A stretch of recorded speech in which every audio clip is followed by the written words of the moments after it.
Magandang araw po sa inyong lahat. Sa araw na ito ay tatalakayin natin ang tungkol sa subject na evidence. Ang subject na ito, mga idol, ay usually nasa huling bahagi na ng pag-aaral sa kursong Criminology. Kaya sa pagkakataon na ito, ina-expect ko mga idol na meron na kayong basic knowledge sa criminal law, gayon din sa criminal procedure.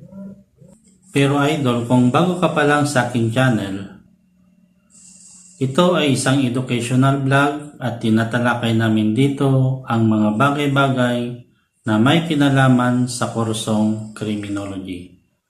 Kaya kung ikaw ay estudyante ng Criminology o kaya ay nagpre-prepare for the board exam, ang channel na ito ay makakatulong sa iyo. Kaya idol, kung hindi ka pa nakakapag-subscribe, click mo na ang subscription button at hit mo na rin ang notification icon para updated ka sa mga videos na ating i-upload.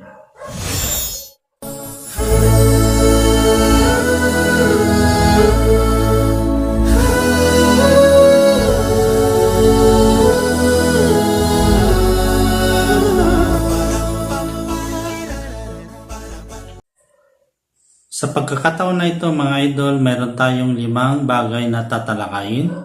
Una, the meaning of evidence. Pangalawa, the fact and dispute. Pangatlo, the general classification of evidence. Pang-apat, other classification of evidence. At panglima mga idol ay admissibility of evidence. Kaya samahan niyo ako mga idol hanggang sa matapos ang topic natin sa araw na ito. Ang evidence na ating tatalakayin ay base sa kanyang definition na makikita sa Section 1, Rule 128 of the Rules of Court. Basahin natin. Evidence is the means sanctioned by these rules of ascertaining in a judicial proceeding the truth respecting the matter of fact. So, base sa kanyang definition, mga idol, in a judicial proceedings. So, ibig sabihin, ang mga ebidensya na ating tatalakayin ay pawang mga bagay lamang na may kinalaman sa korte. Ang mga ebidensya alinsunod sa mga alituntunin sa labas ng korte, mga idol, ay hindi sakop ng ating pagtalakay. Mababasa rin mga idol sa kanyang definition ng evidence, ascertaining the truth respecting a matter of fact. So, ang ebidensya mga idol is a mode or manner of providing facts on which the parties relies to establish the fact in issue. So again, evidence is a manner or mode to establish the fact in issue. Ang center of argument sa korte, mga idol, maliban sa batas, ay itong tinatawag nating fact in issue. Ang fact in issue, mga idol, ay kung minsan tinatawag din itong fact in dispute. Ang fact in dispute and fact in issue are one in the same.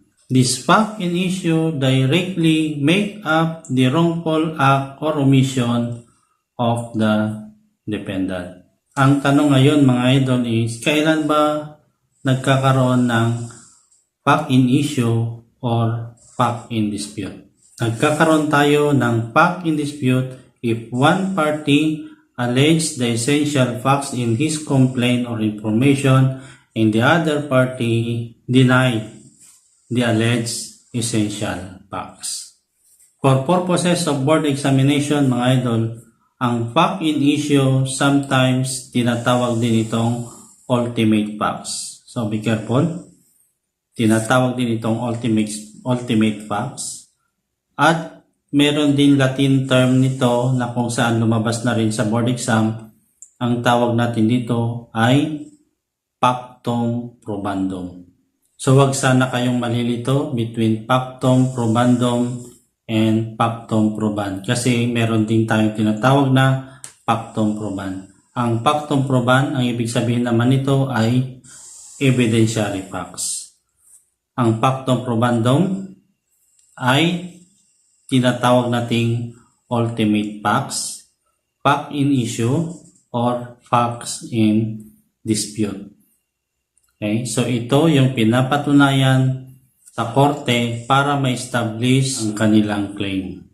Okay, so sa ngayon tatalakay naman natin ang general classifications of evidence. Sa libro na sinulat ni Ruben Agpalo, meron siyang binigay na 3 general classifications of evidence. Una ay yung real evidence, pangalawa is yung circumstantial evidence, at yung pangatlo ay yung testimonial evidence. So, ano-ano ang 3 ebidensya na ito? Tatalakayin natin yan. Una, yung tinatawag nating real evidence. Ano ba yung real evidence? Basahin natin. Section 1. Objects as evidence are those addressed to the senses of the court. When an object is relevant to the fact in issue, it may be exhibited to, examined, or viewed by the court. So, ito ang ibig sabihin ng real evidence, mga idol. Sometimes tinatawag din itong object evidence. These are evidence that address to the senses of the court. Halimbawa dito, mga idol, ay yung mga physical evidence na nakukuha natin sa crime scene, yung mga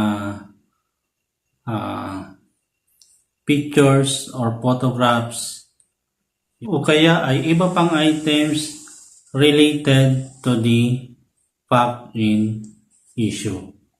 So, kapag sinabi nating senses of the court, we all know that the court is represented by the judge. So, we have 5 senses: sense of sight, smell, taste, hear, or touch. Okay, so we have 5 senses. So, by using these 5 senses to acquire knowledge on a particular object or materials, that kind of evidence is what we call real or object evidence. But take note, mga idol, tinatawag din itong autoptic proference. Okay, so pangalawang general classification of evidence is yung tinatawag nating circumstantial evidence. So, ano ba itong circumstantial evidence?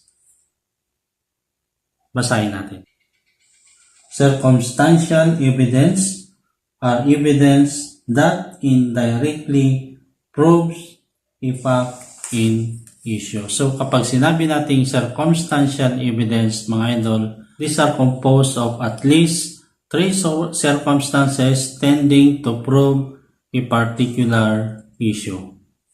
Example ay yung kaso ni People versus Jaime Banyo, dated January 15, 2004. So sa kasong ito, mga idol, walang direktang ebidensya na nagtuturo sa akusado na siya ang may gawa ng krimen, pero sa pagtagpi-tagpi ng mga pangyayari ay nagkaroon ng malinaw na konklusyon ang korte na ang may gawa sa krimen na ito ay yung akusado. So sa kasong ito, mga idol, si Jaime Banyo at si Virginia Bulisa ay mag-asawa, at isang umaga natagpuan na lamang ang bangkay ni Virginia Bulisa sa isang water basin along the riverbank of Abra River in Pagala, Bukay, Abra. So,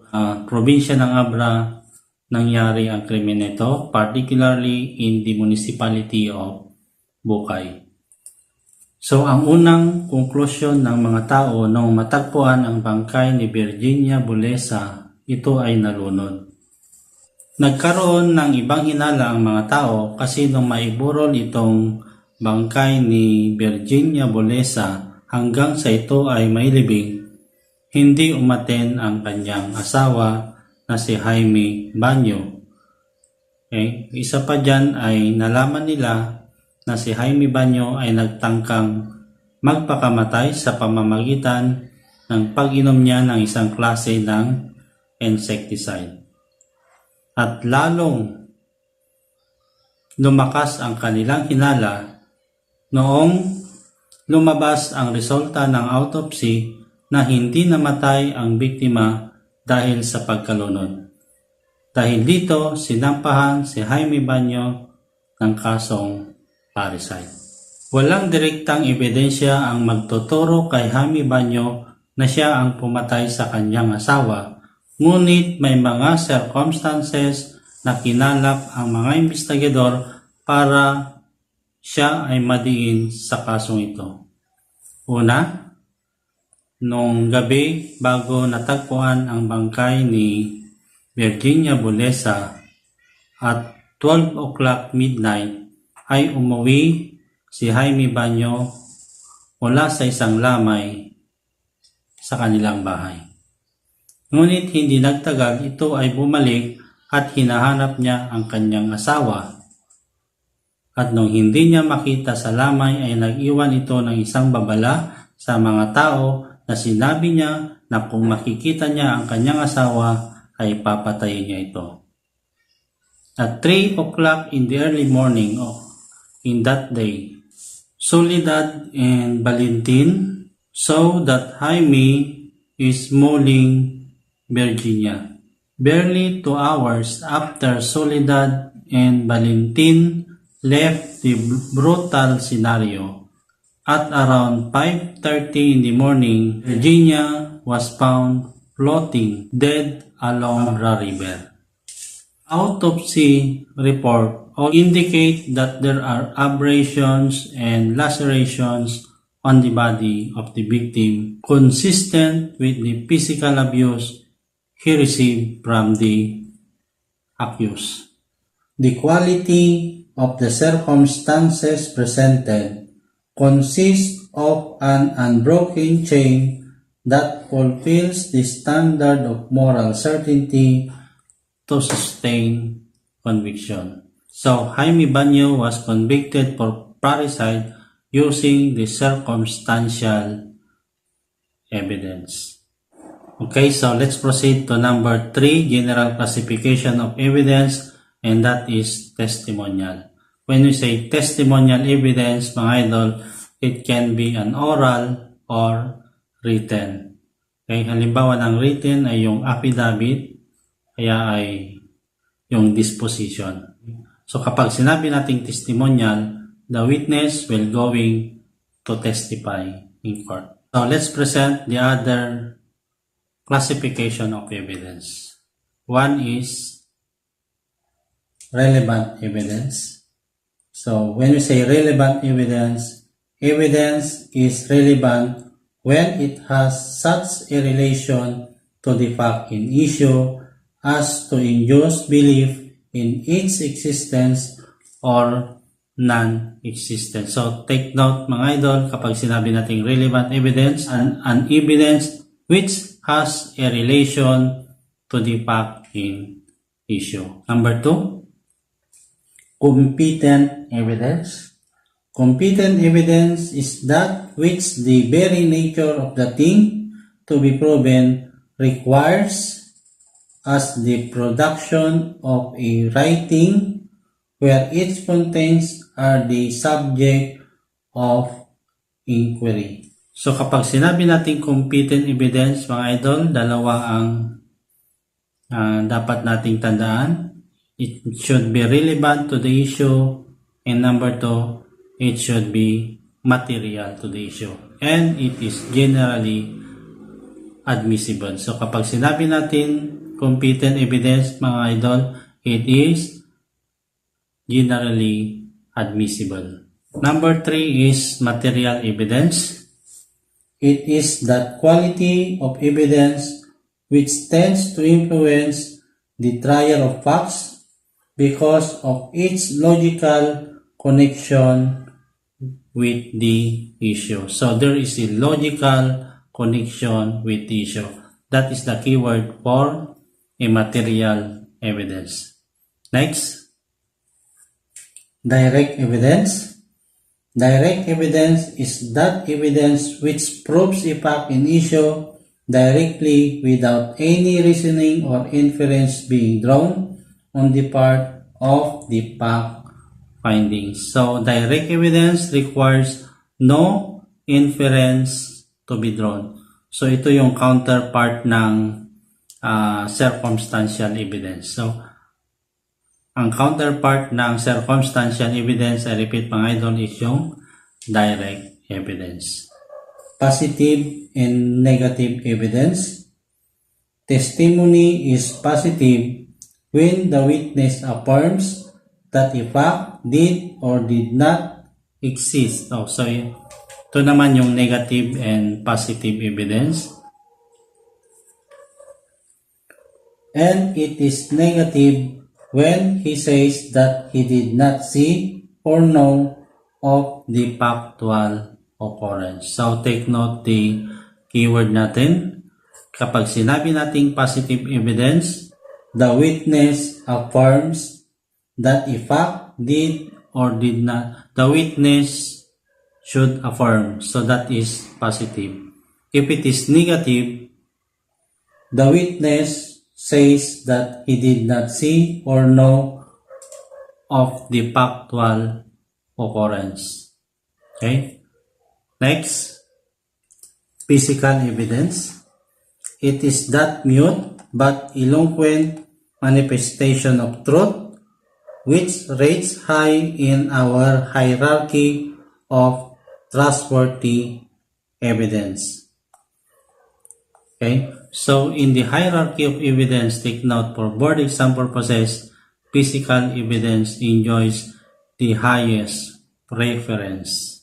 Yan. So, ito yung pinaka mataas pagdating sa hierarchy of trustworthiness. Okay, next. Evidence aliende. It is evidence other than the real or physical evidence itself, or evidence from a different source. So that is all about evidence aliende. Next is rebuttal evidence. The function of rebuttal evidence is to explain, repel, counteract, or disprove the evidence of the adversary. So kapag sinabi nating rebuttal, the purpose is to explain, disprove, repel, or counteract the evidence of the other party. Expert evidence.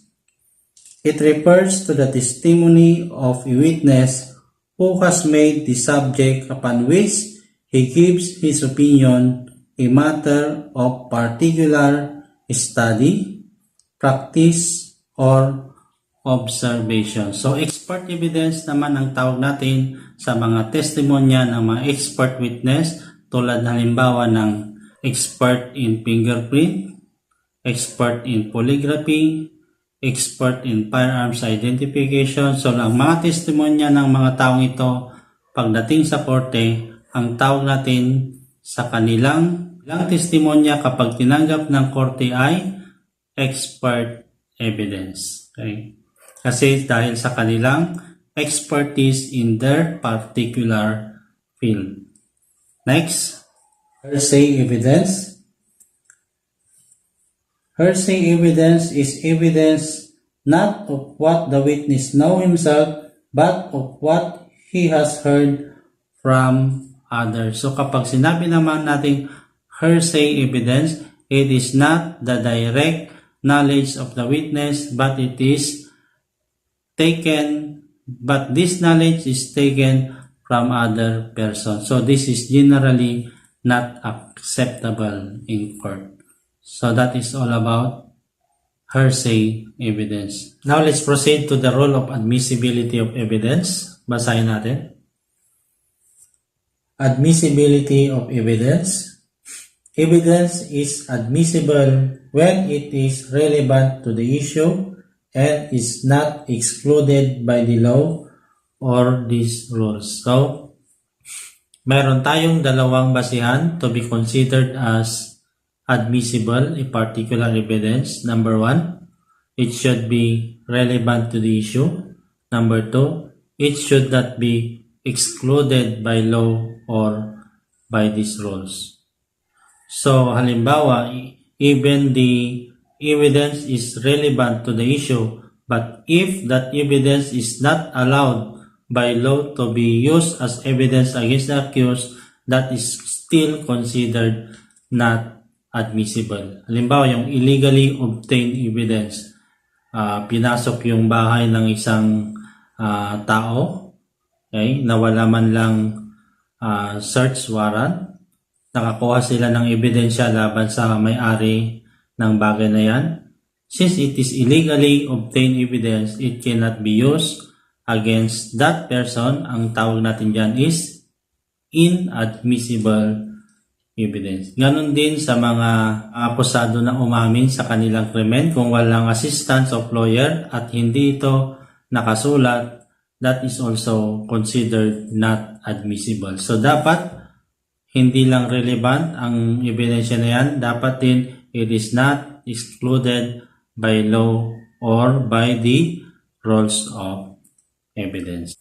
So sa mga susunod na pagkakataon mga idol, matatalakay natin muli ang mga ebidensya na present natin sa araw na ito at samahan nyo na naman ako sa mga susunod na pagkakataon para bigyan natin ng sapat na linaw ang mga bagay-bagay na nasa inyong mga kaisipan. So hanggang sa muli, oras na naman para ipaalala natin na hangad ng inyong lingkod na sana sa mga advertisement na lumalabas sa ating mga videos bilang tulong sa ating channel ay huwag sana nating i-escape.